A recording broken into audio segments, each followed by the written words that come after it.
बालिका विद्यालय पर आसीथिबा सरकारी चाउल को चुरारे चालान करा जाउथबा बेले पुलिस चाउल बुझेई गाड़ीटी को जबत करिछि।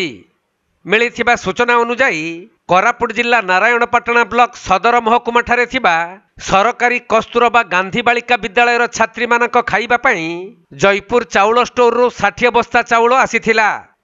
तेबे 40 बस्ता चाउल कस्तूरबा गांधी बालिका विद्यालय रे उल्लाई देई बाकी 20 बस्ता चाउल को चुरारे बिक्री करने निमंते निया जाउथबा समय रे नारायणपाटना पुलिस गाड़ी सहित चाउल को जबत करिसंती। सेपटे हॉस्टेल छात्री चाउल को चुरारे चालान करी बिक्री करने पछरे कहार हाथ रही से नहीं पुलिस तदंत करुथबा जଣା पड़िछि।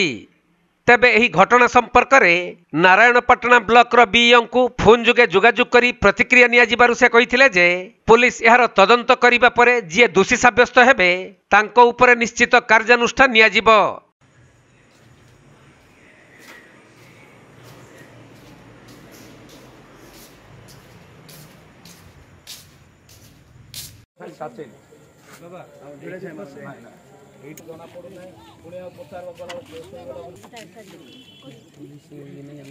कोरापुट जिल्लारू संजय कुमार पाणी रिपोर्ट कोणार्क लाइव।